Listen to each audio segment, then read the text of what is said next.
Eh.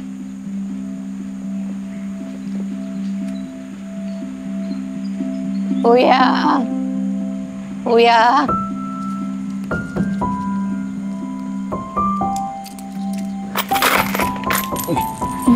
Salamat.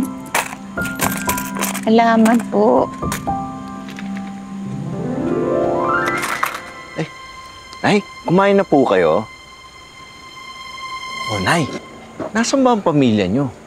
Malapit lang ba ang bahay nyo rito? Nay ka dyan eh. Matanda ka pa nga sa akin. Ay, ate, sorry ah. Pero sige, kapag nagutom ka ulit, balik ka lang dito. Eh wala ko pang bayad sa iyo eh. Libre! Kahit araw-araw. Kahit araw-araw.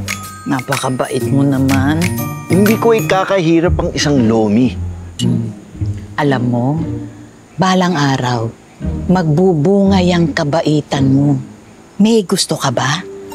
Ibibigay ko sa'yo ang lahat ng gusto mo. Nay naman! Ate. Ay, ate! Huwag niyo akong demonyo ha? Loyal ako sa misis ko. Sumalangit na wa. Gamuho itong batang to. Hindi yun. Ang ibig kong sabihin, baka may hiling ka. Genie ka, no? Paano kung oo? Ate, joker ka pala. Pero, wala na akong mahihiling pa. Masaya na ako sa buhay ko ngayon. Lalo na't nandito ang apo ko. Eh, sigurado ka ba na wala ka nang hihilingin pa? Kung meron man akong gustong mangyari, sana maibalik ko ang oras. Mayroon rin itong tumatanda. Marami ng sakit na nararamdaman. Pero mas mahirap ang tumatandang mag-isa.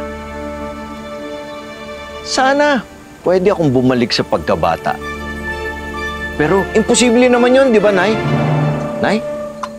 Lo, Oh, do you not have Wi-Fi in the household? okay ka na? Nakapagpahinga ka na? Opo. Gusto mong tikman tong lomi? Lo, wala po ba kayong Wi-Fi dito sa household? Wi-Fi? Opo. Nagluloko po kasi yung data ko. Kailangan ko na pong humabol sa rank game ko dito. Sino yung nahabol mo? Di bali na lang po, Lo. Sandali. Kumain ka muna. Hindi mo matitikman ito. Ayoko po dyan, Lo. Sige na po. Hanap na lang po ang internet cafe. Sige po. Kape? Miko, di ba may kape naman tayo dito? Opo,